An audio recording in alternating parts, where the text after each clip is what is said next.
Good evening. I'd like to call the meeting of the Finance and Operations Committee on Tuesday, November 9th at 2021, and the time is 6:08. Ms. Brown, would you like to call the roll, please? Ms. Johnson? Present. Ms. Oden? Here.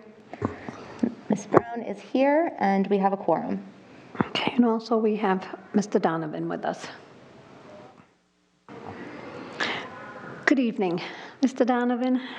So it's just you against us tonight, huh? Me, 1 against 3. Yeah. I'll do the best I can. You'll do a great job, we know that. Okay, so the first thing on the agenda tonight is the CTE equipment purchase manufacturing. Okay, if you recall, a couple months ago, the CTE manufacturing program requested what was also a plasma table.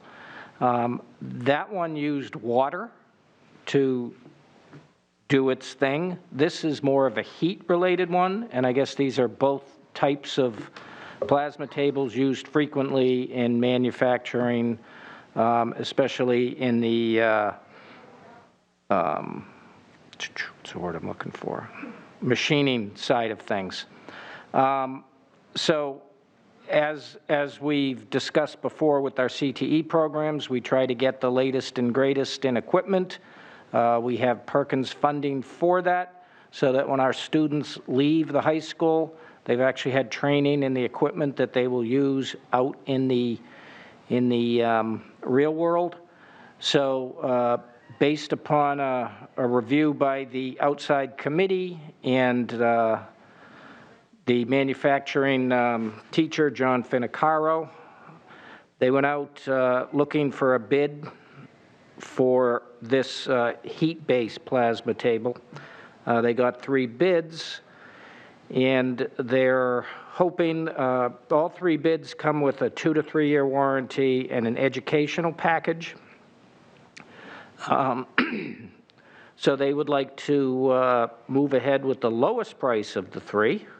So that would be the table from ArcLight Dynamics in the amount of $22,890. Any questions? Discussion? No? Okay. So would one of you like to make a motion? No, before I do, I'd just like to say it's nice to see that there are students that can take courses here at Nashua High and leave and probably enter a fairly good paying job. Yes. I think that's a real step forward, and I'm happy to support this program. I feel very fortunate that we're able to offer our kids this. So I will move to approve the purchase of this equipment from ArcLight for a cost of, was it $28,280? $2,890. $2,890. And funding will be through the Perkins grant. Yes. Okay. And can we edit that for plus $2,200 for shipping? That, yes, please. That's included in the 22. Yep. Okay, thank you. The unit itself is $20,980 and the 890. $890. All right. Yes. All right, I'll second that. Okay. Ms. Johnson? Yes. Ms. Oden? Yes. And Ms. Brown votes yes. Motion passes. Perfect. Okay, the next one is carpeting central office. Yes, so as you recall, at the end of last year, back in June, when we had excess funds in the operating budget due to the odd year that we had because of COVID, we requested and received approval to move these funds into escrow from this committee, from the Board of Ed, and from the Board of Aldermen. If it's an escrow, it needs to get approved at all 3 levels. So $50,000 was put aside. After working with the central office committee, we thought that the most important thing that we need is the new carpeting. So we assigned people with much better interior design than myself, led by Tara Kinsella. And we decided, we talked with Sean and Donna Grady at Plan Ops, and they suggested that we do the carpet tile. And I don't know if you've been to the high school at the south. They have the carpet tile. When we went and got bids, carpet tile is really the way to go for a lot of the carpet companies, especially when you're moving into an existing office building where you have to move a lot of things around. It saves a lot on labor, where you can just basically, you have two people move the desk, you slap down the tiles, and then boom, you put the desk right back, instead of the old roll carpet that you're probably get in your home. The other big advantage to the carpet tile is if someone makes a spill or something like that, you can just basically rip that tile up and put another one down. So we went out, to be honest with you, I was a little bit surprised with the pricing. It's about 10,000 square feet that we have.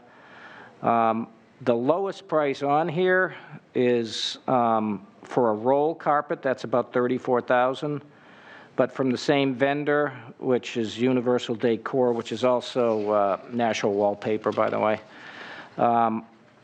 So Sean and Donna would suggest that we get the carpet tile. It is more expensive, but they think in the long run that it's going to be much easier to install, cheaper to install, and they think in the long run for a building such as ours that it makes sense. So the suggestion is to make the purchase of the carpet tile from Universal Decor / Nashua Wallpaper for a cost of $39,878 to be funded by the escrow account set up in June.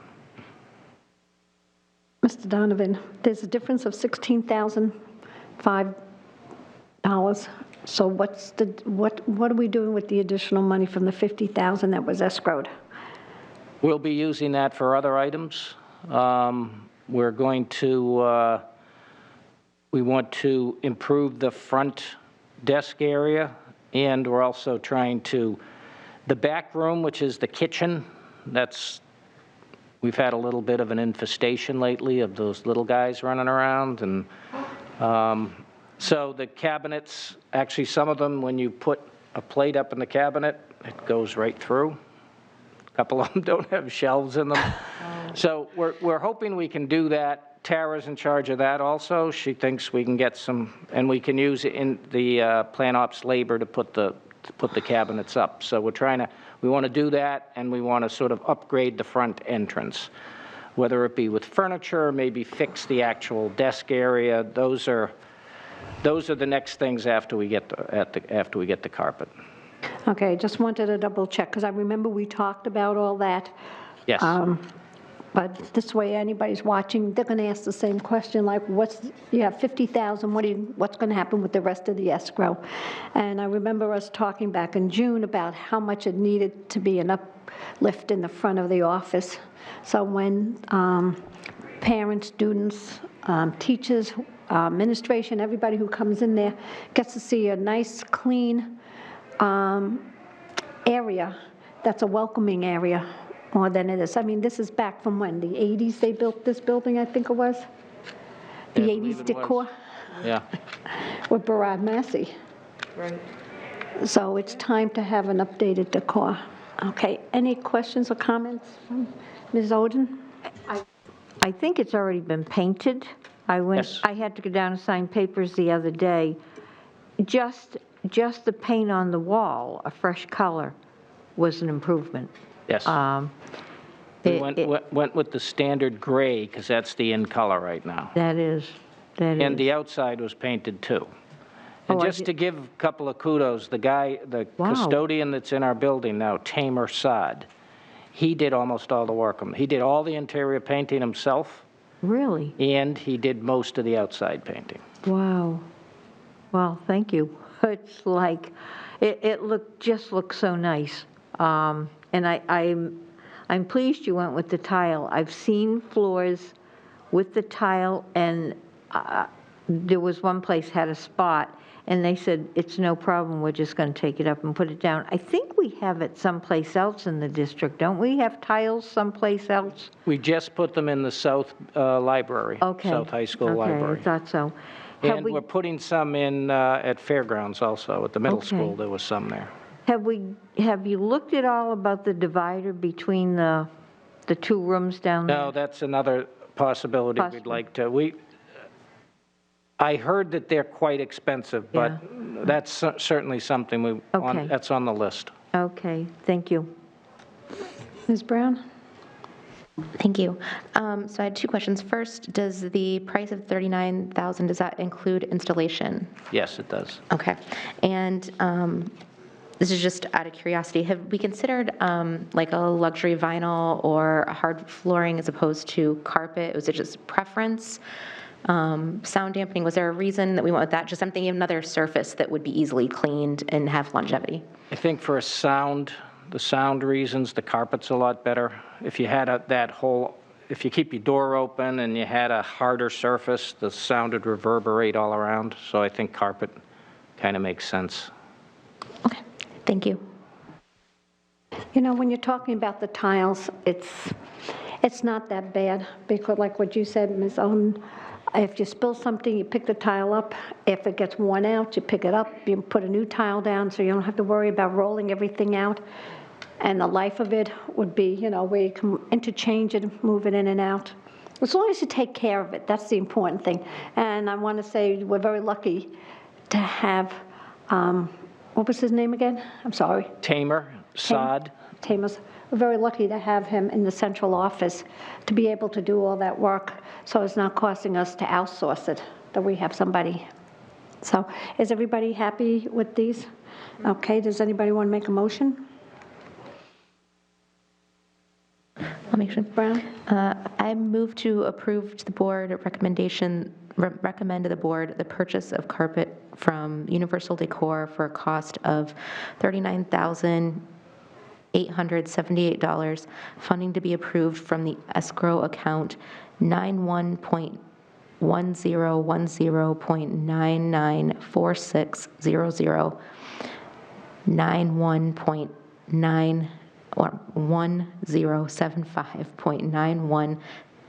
1075.9122.30. Second? All right. See, Dottie Oden? I'm sorry? Hey. Oh, you're voting? Yes. Yes. Paula Johnson? Yes, And Jessica Brown votes yes. motion carried. Now we have the Combi oven purchase for the South School. North High School. Oh, So this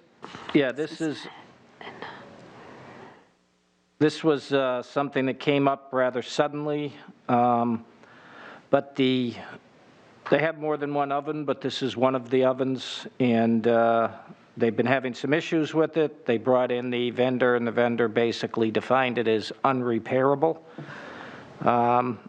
So for a kitchen that provides, at this point in time, 1,300 meals a day, it's sort of time to upgrade. We do have money in the food service budget each year to take care of pieces of equipment that are on their last legs. So food service director Dahlia Daigle went out, got three quotes. The lowest quote is with Kittredge. Kittredge is the vendor that we've been using for most of the equipment we've purchased since I've been here, at least for the last 7 or 8 years. Prior to that, there might have been a couple people, but they tend to be, they're local, they have the equipment, they know our kitchens, and their equipment, the food service group is very happy with their equipment. And it was the low bid, so that's what they would like to go with. and how old is this oven? Do you know? I don't know how old the oven was, no.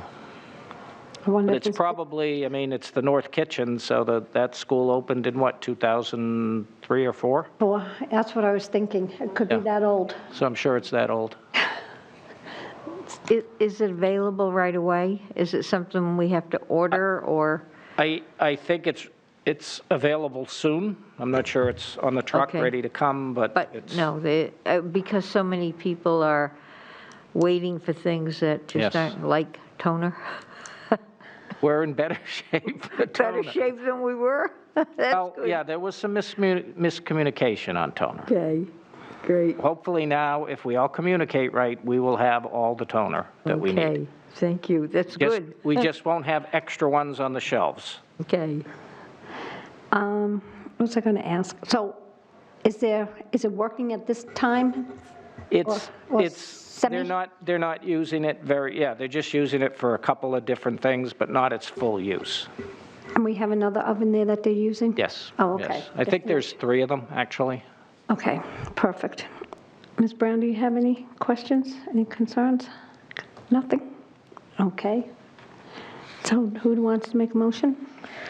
I move to recommend approving the purchase of a Combi oven from Kittredge Equipment for a total price of $17,781, funding from the Food Service Special Revenue Fund account 91.2100.0425607100. I'll second. All right. Ms. Johnson? Yes. Ms. Oden? Yes? And Ms. Brown votes yes, unanimous pass. Okay, next thing on the agenda, it's a Kaz Act update.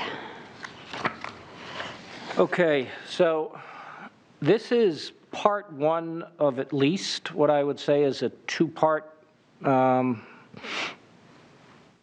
review of things. As we get into it, you'll see the significant sum of money here, so I certainly plan on keeping people up to date on how this money is spent. But basically, this is a review. I think some people asked for it. It's also because of the amount of money, it should be shared with people. So the ESSER funds. So you've heard lots of terms. You've heard ESSER. ESSER stands for Elementary and Secondary School Emergency Relief. So they were also known as the CARES funds. There's also known as the ARPA funds. So they're each different level of funding has a different name, and we'll go over it. But a lot of people say, oh, it's CARES money, or it's ESSER money, or it's all the same federal funding that has come out of COVID, basically, is where it began. So the first question with these funds, everyone says, well, what can we use them for? And the very simple way of what we can use them for is you ask yourself this question: will this prepare, prevent, or respond to COVID-19? Now, that's a fairly general question, but, you know, if you want to get your car repaired, that has nothing to do with any of those. So you can throw certain things out. Certain things, it's pretty obvious. You need PPE. It's pretty obvious you can use it for that. If there's any questions or concerns, you work with the state and you make the request, you put in an activity, and they'll let you know if you can use the funds for that. So there are 4 funds, which I'll go over in a minute, but year to date, the district has been awarded $37,568,000. Okay, that's the second highest in the state of New Hampshire. Obviously, Manchester is the largest city. They have more funds than that. These are all federal funds, and except for the first one, which we'll get into in a minute, they're all managed and dispersed through the state of New Hampshire, and it's through the grant process, okay? So the way the grant process works is they set up a grant in the grant management system. They assign a certain dollar value to that grant. You then get to make a request for those funds based upon what the general grant is for. So the Perkins grant, for example, that's for CTE programs specifically. And there's certain rules within there. You can't use it to fund positions for a long period of time. You can buy equipment. You can update your programs. You can't necessarily replace old equipment, but you can update and bring in new equipment. So there's lots of different rules around grants.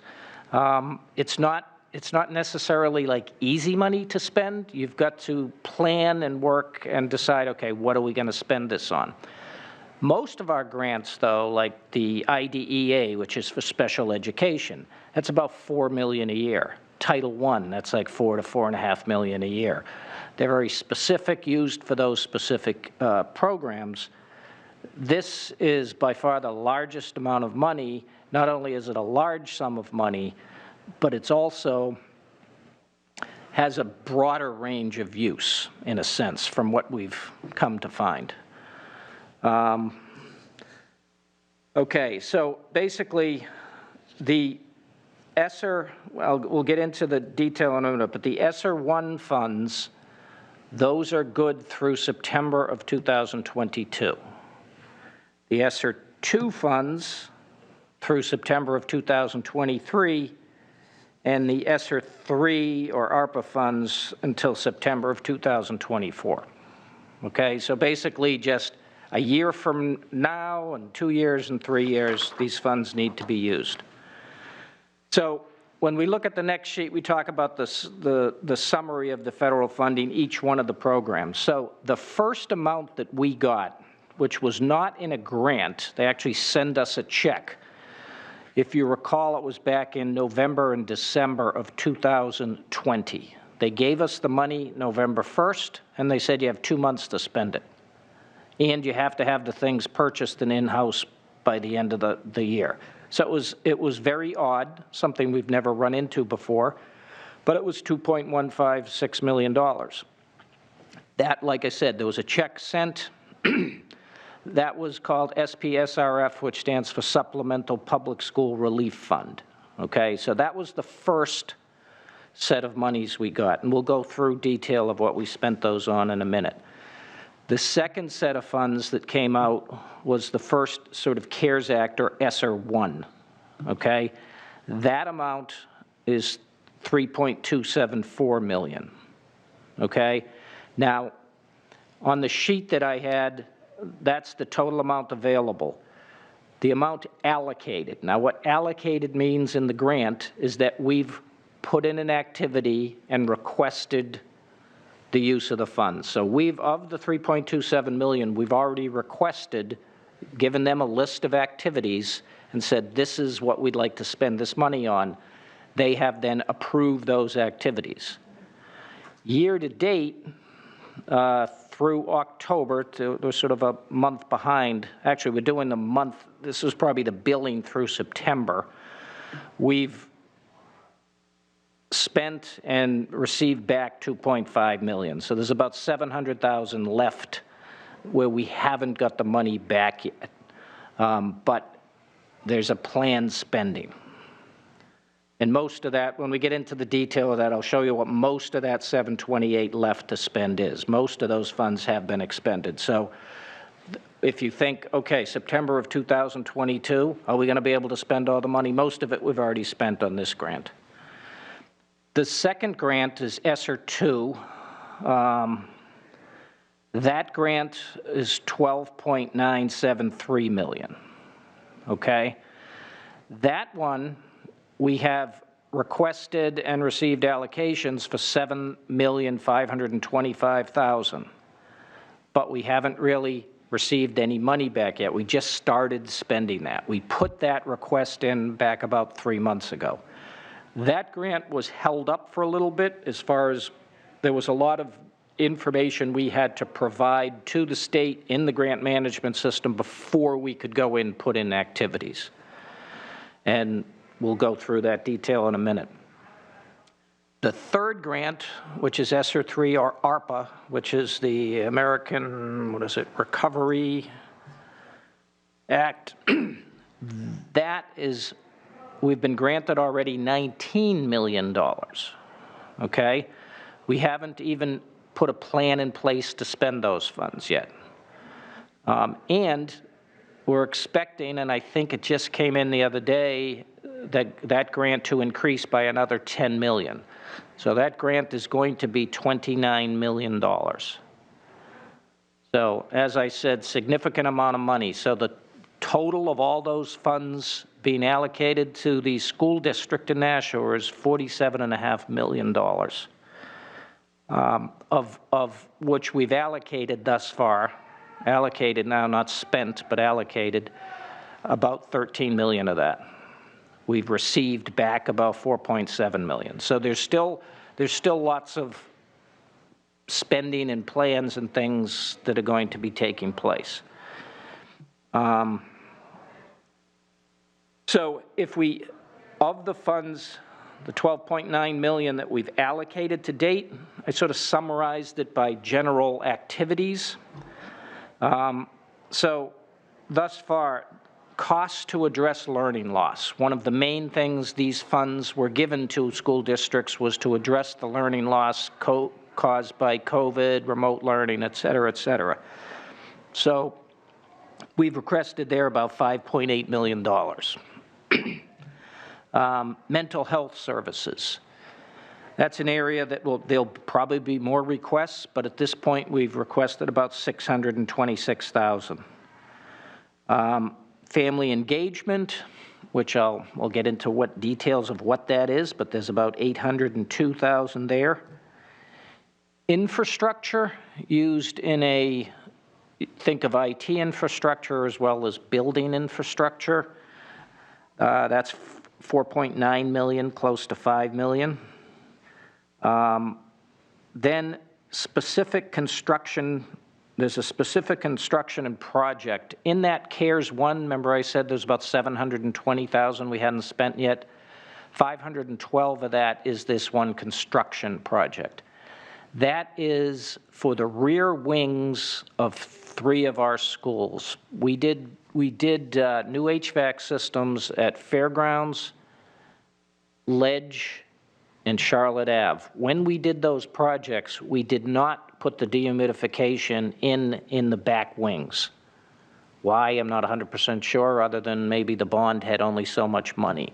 But we didn't do it. We thought, I think the engineers thought that the flow of everything, it would still be fine. But if you go into those buildings in the summer or in the early fall or late spring, you can really notice a difference. They tend to put the older kids in those wings, but it's still, it's warmer and the airflow doesn't flow as well. It's still reasonable, but it's a warmer environment. So the plan is to use the rest of that for those 3 wings. As with everything else, construction prices skyrocketing. The reality is maybe only 2 of those 3 schools will be able to be done in CARES 1. The other one will probably have to move to CARES 2. But we do plan on doing that. So that's something that was in Sean Smith's plan for the future. And this is a great way to make that improvement sooner rather than later and not have to use bonded funds. And then other items so far, indirect costs. Now, indirect costs are when we get sort of funds back for managing the grant, so that will come back as a credit to our operating budget. And then the other item that we've put in a request for, and I'll go through in a minute, that the construction process is a little more complicated in these grants. But there's step 1, we've been approved to sort of fix the HVAC system at Franklin Street. So we're looking at things that we wouldn't normally be able to do for a while, but they're HVAC related. They're improving the ventilation in the buildings. We've received 47 million. You can't spend it all on, PPE and staff. So I think it's a good investment in looking at spending at least a reasonable amount of this money on areas that we typically have to bond. And it's a good long-term use of the money. So that project is very early. We put in a 5.2. They approved the conceptual design, but there's a lot more to come on that, okay? So therefore, of the 47 million, we've allocated about 18 million of that. So there's still another 29 million that we haven't even allocated yet. When we're doing those HVAC designs and that kind of thing, can we, will the grant generally cover the design work as well as the actual Yes. labor and construction cost? Yes. Okay, so on the next page, then I took each one of these 4 funds, and I said, okay, what have we requested or what have we spent it on? So the first thing was the SPSRF funds, right? That was the money that came in we had to spend right away.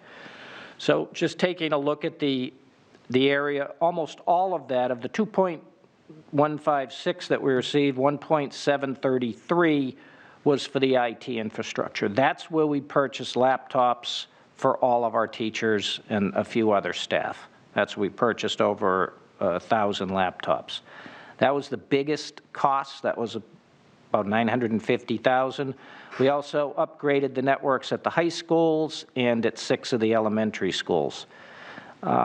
And a few software costs and parts and things like that. So about 1.7 of the 2.1 went into our IT as far as equipment and infrastructure. And the rest, most of the rest of that grant went towards PPE, filters at our air purifiers, so all the things getting ready to bring the kids back into the buildings. So that was sort of, those were like things we needed right away. It was relatively easy. We had plenty of ideas to spend this money on, but these were the things that we could spend and do it right away. So that's where we spent that money. Now the CARES 1 allocation, the 3.27. Mr. Donovan, can we back up for a minute? Certainly. Okay, so we're going, okay, I got a couple of questions here. The ADA furniture, was that for more like the wheelchair children? Yeah, it was specific. I don't know if it was a wheelchair specific. It was furniture for students with mobility issues, yes. Okay. Technology for deaf and hard of hearing students and staff, would that be more like auditory trainers, things like that? Yeah, and the earpieces and things like Yeah, that. this usually goes with an auditory trainer. Then because I'm at the end of the meeting, I have my little pet peeve that we have here, computer parts for Chromebooks. That's over $316.05. So I want to make sure we come back to the Chromebooks, because I've got questions, again, that I want to get answered on this, and I see we're repairing them parts for the Chromebook that's coming out of these funds, the SPSRF funds. And then IT tech for Chromebook repairs, November, December, that's $5,539.73. So there's more money on these Chromebooks to be fixed. So I'd like to come back to that at the end, because I got all my questions on the Chromebooks again. Did we just lose some lighting? I think we did. Oh, my God. So if we can keep those two towards the end for my questioning, that would be good. Okay. Anybody else have any questions on this page? Any discussion?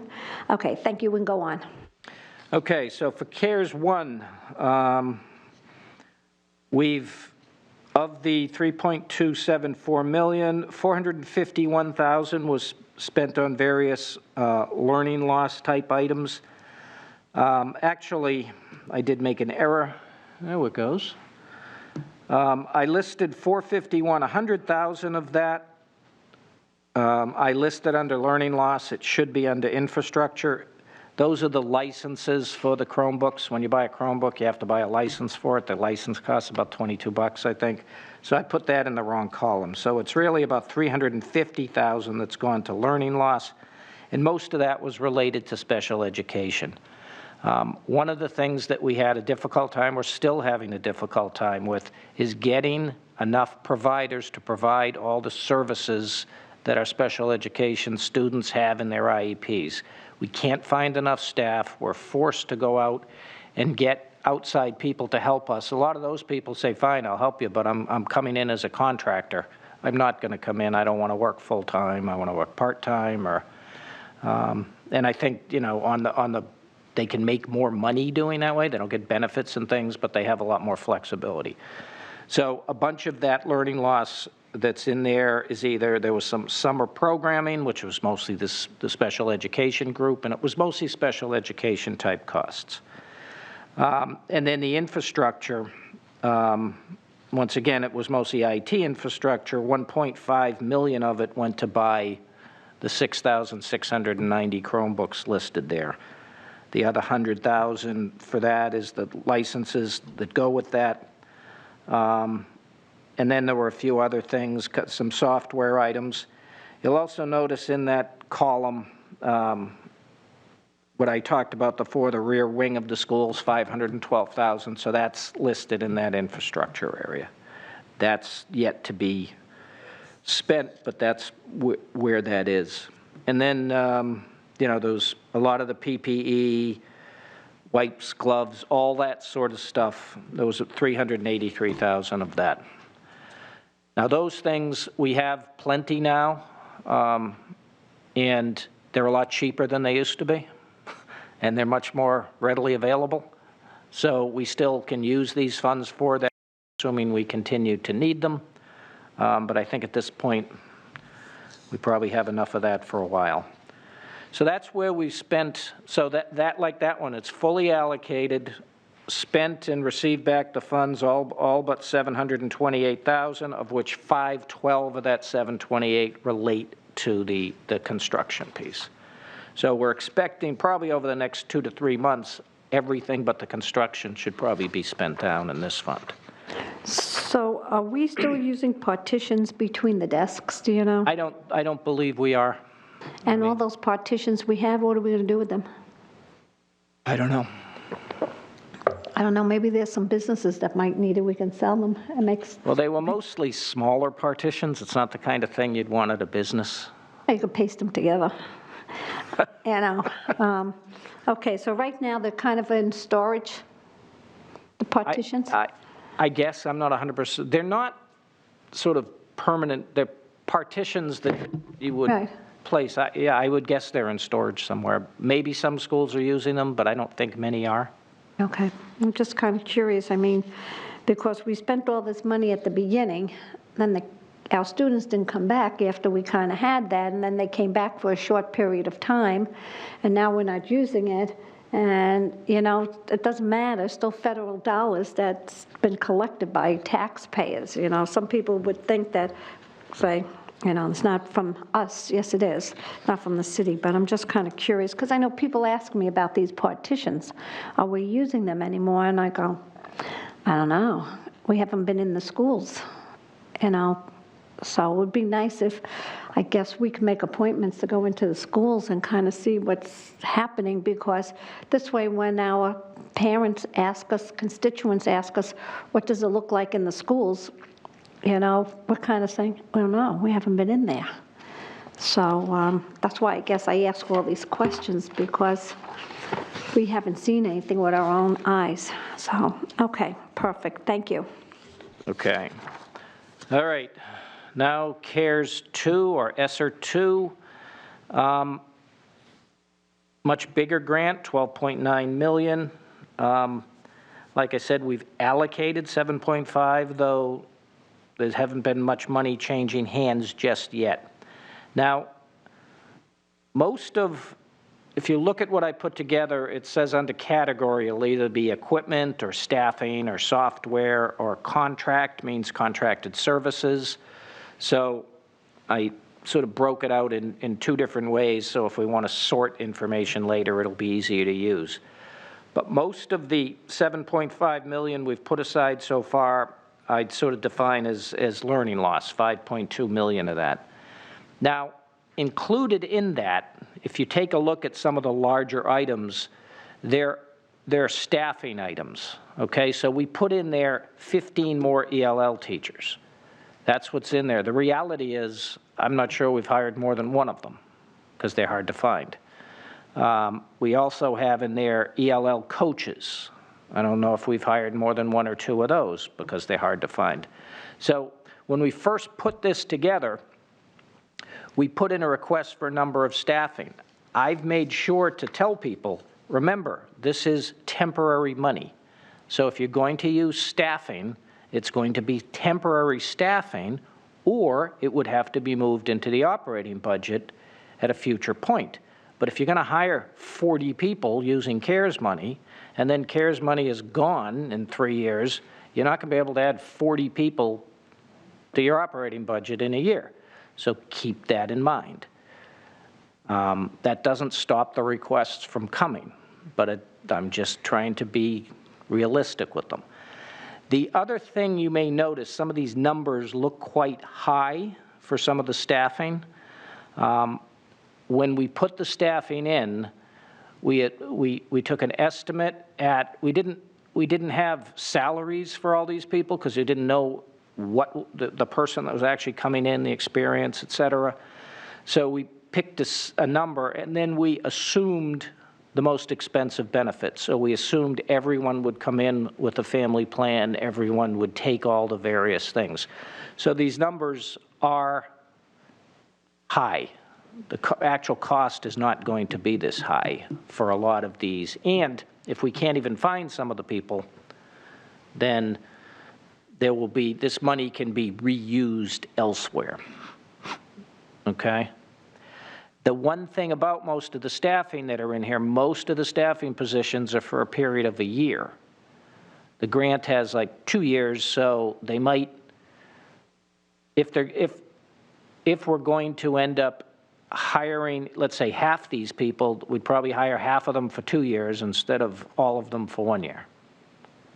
So there's going to be a lot of flexibility or movement depending on who we can get and when we can get them.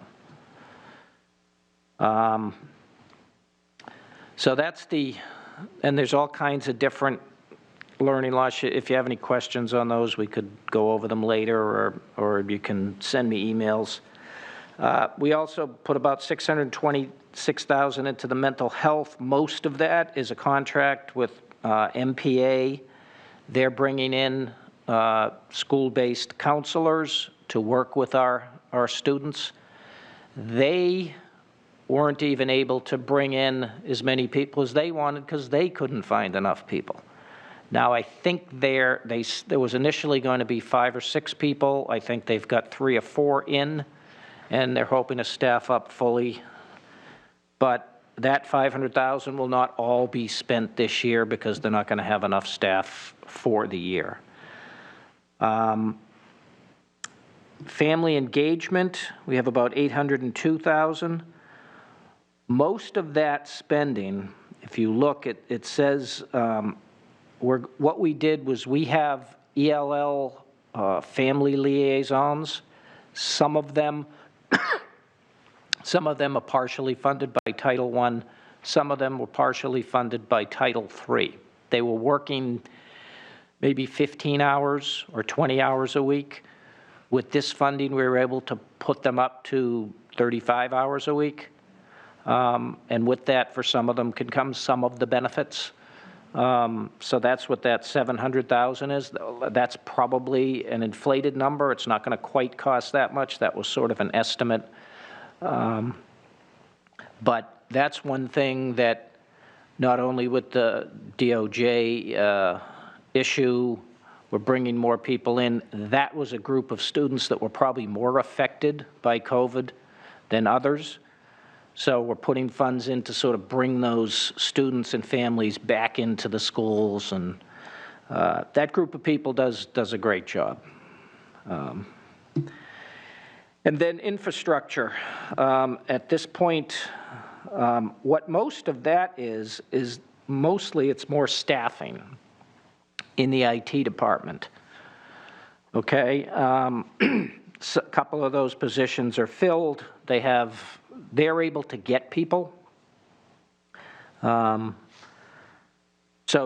they're building up their staff to get through all the increase in various IT needs.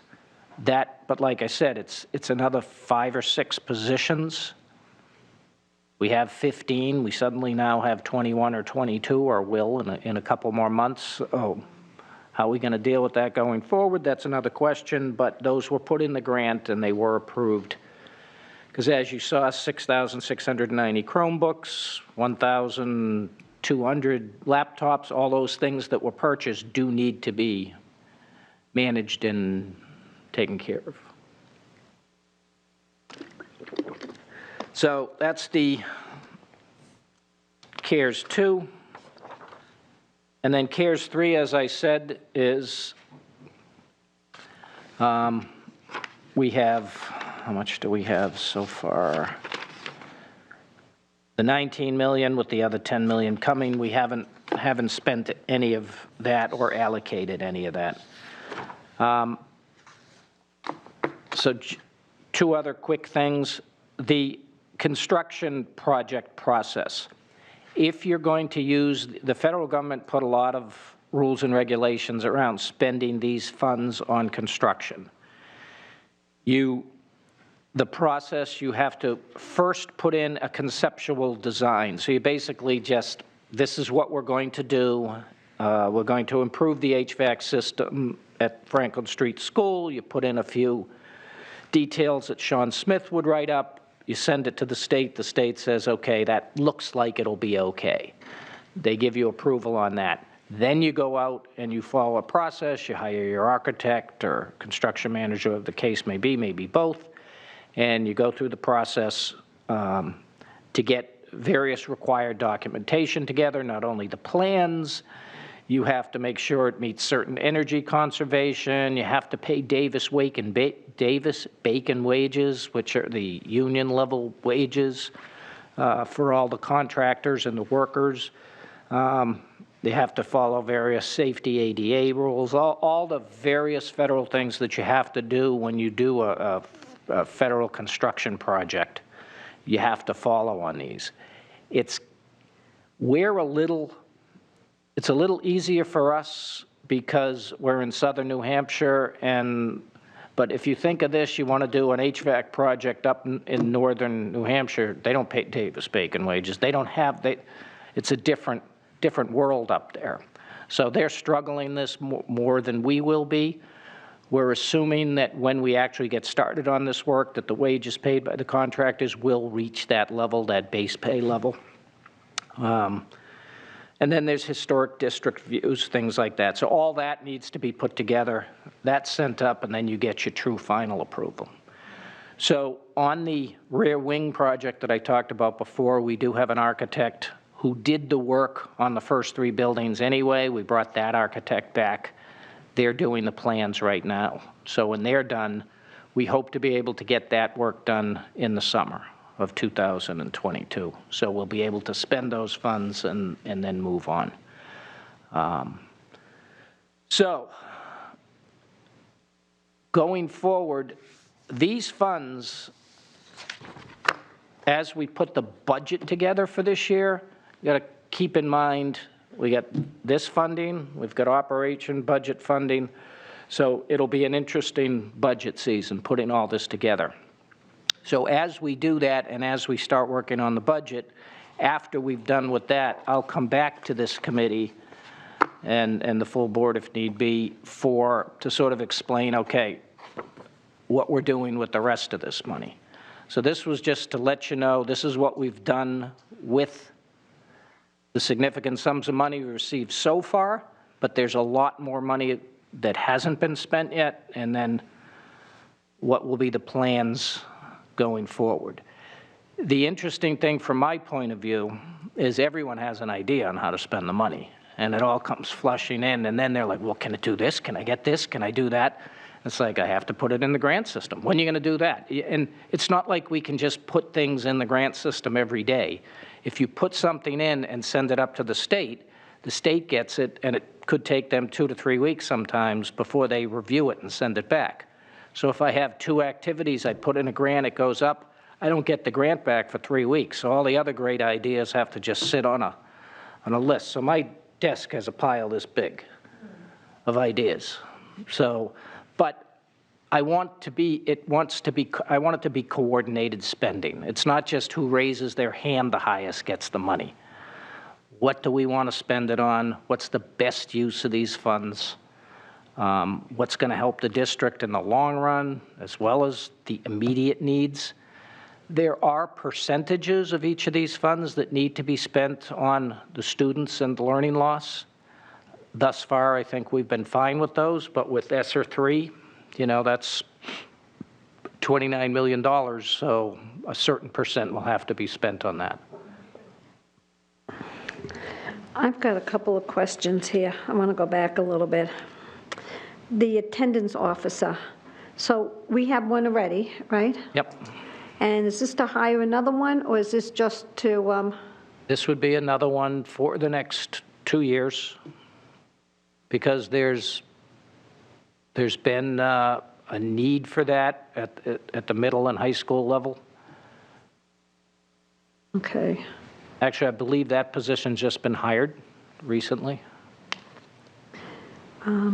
What about, well, in our budget, the resource officer, do we pay for that to the police department? Do we The, fund that? NPD, those are NPD employees, and they have it in their budget. They have Each it in- high school has a resource officer, and then we have one that deals with the rest of the schools. Okay, but it's in their budget. We don't reimburse them into the budget? No. Okay, because I know we just lost one of the resource officers. I'm not aware of that, but Yeah, we've got an email, him. So that's why I'm asking that, if, like with this money, could we fund it through us to pay the police department to get the resource officer back? maybe, I don't know. Because that would be something. But part of it is if that's in their budget, their Right. operating budget. You don't want to use these funds, because 2 years from now, the police will say, well, I don't have any money to, I think it's an existing position in their operating budget, should stay in their operating budget. Ms. Owen? I was going to say, I don't think we lost the position to anything to do with funding. I Right. think it was a staffing issue. And if you have the money and you can't hire anybody, that doesn't help out. So, but I don't think it was funding. I think the police department was shorthanded, like so many places are, and that's how we lost the person. My understanding is the person is still checking in on the schools. So they are trying to do the best they can at the police department. Thanks. I just want to kind of bring this up here too, so because if anybody's watching it, they can understand also that, because we get the emails in and we don't answer them a lot because as a group, and so sometimes the parents don't understand why they've been taken away. But this, thank you, Ms. Oden. And the other thing is I want to find out that, I know Ms. Brown brought this up a couple of times about being able to have call-ins and Zoom into the meetings here, because under ADA, if people cannot attend the meetings here, this would be a way to open it up to the public, because they can't call in, they can't Zoom in. I mean, the Board of Aldermen has it now, when they redid their chamber, but we don't have it. And so people who have a disability that can't come in because they're autoimmune, so members of the board don't get kicked out again because they can't wear masks because of medical. I mean, there should be an opportunity for them to call in or to phone in. Can that money be used for that equipment because of under the right to know law and ADA compliance? Possibly. Like I Okay. said, you have to, it's not a slam dunk yes, it's not a slam dunk no. It would be. I guess I'm going to ask you, can you put that in your pile? Because I think that's important, because people, if they can't come to the meetings because they're immune compromised or for whatever reason, we should be making it available so everybody has the right to view or call into these meetings. So that'd be great. But I thought that's why we had the mask mandate, so that they could come to meetings. But then not everybody's coming to the meetings, or can, but it's not accessible to everybody. I mean, Board of Aldermen has it totally accessible that you can call in or you can Zoom in to the Okay, meetings. but I thought that's why we had instituted a mask mandate in the boardroom, so immunocompromised people could come and attend in person like anybody else. But what happens when you have somebody who cannot wear a mask that has a medical reason, like I do, and gets thrown out of the meeting? As a board member, by rights, you shouldn't be been thrown out. So you've got to look at it from different point of views because it's discrimination. Well, you have that face shield you can wear. I can't wear it all the time I don't know why. because of my medical reasons, because I have issues here. I mean, people don't like to hear that, but you know what? There are people that have certain disabilities and they can't do everything, comply. So I'm trying to make this accessible, handicapped accessible under ADA, which we should be at this point in time. So I'm just asking about that. Thank you. And so now, I guess we're up to the financial report. Yes.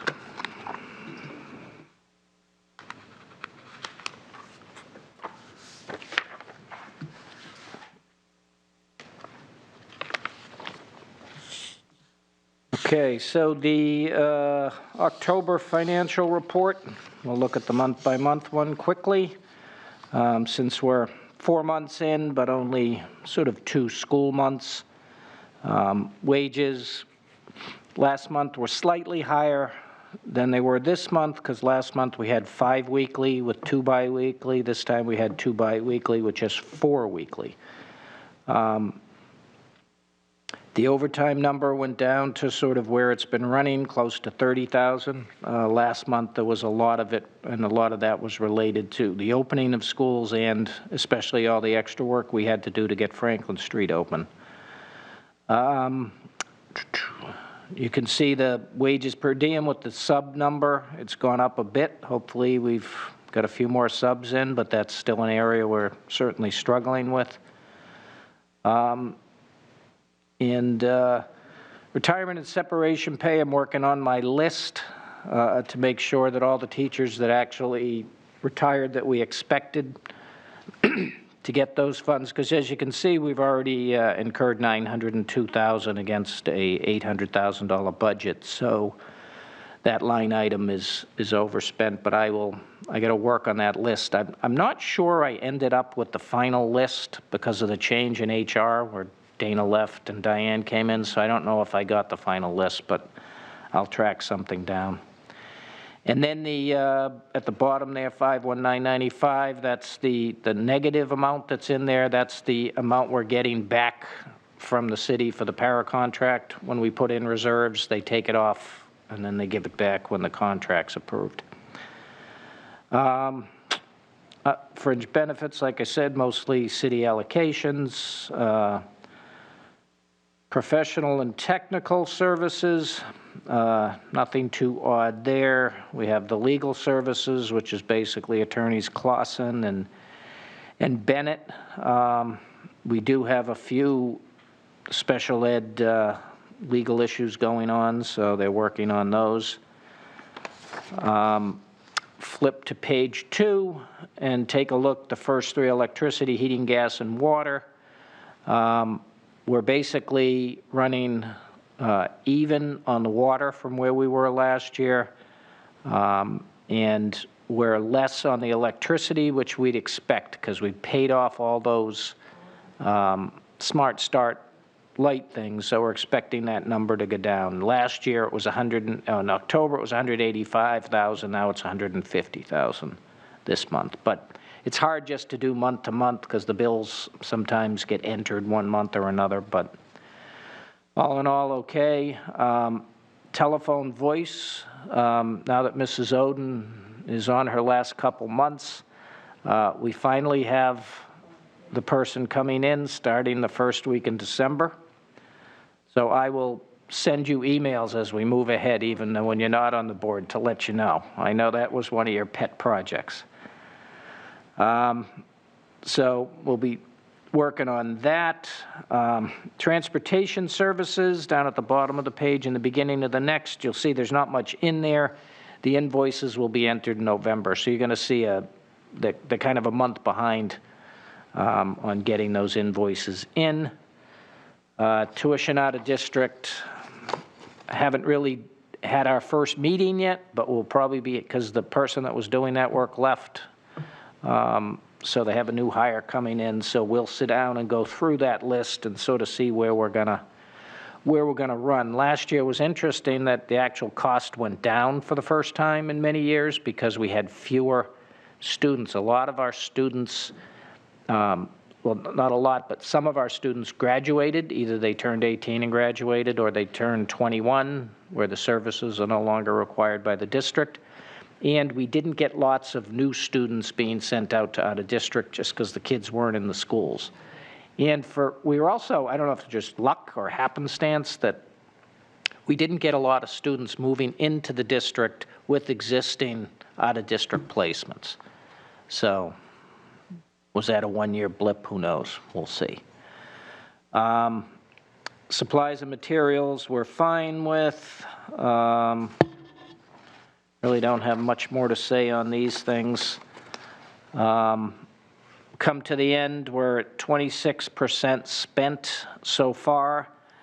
I typically run that you do 4 months out of 12, that's 33%. You do 2 months out of 10 school months, that's 20%.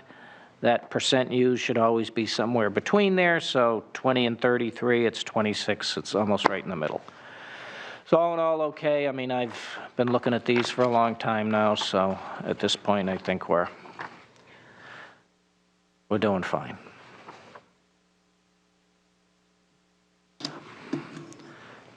Okay, and finally, the transfer report. There's only a few, 6 of them, I think. First one is, we talked before about staffing issues, special ed staffing issues. We needed to go out and find some special ed.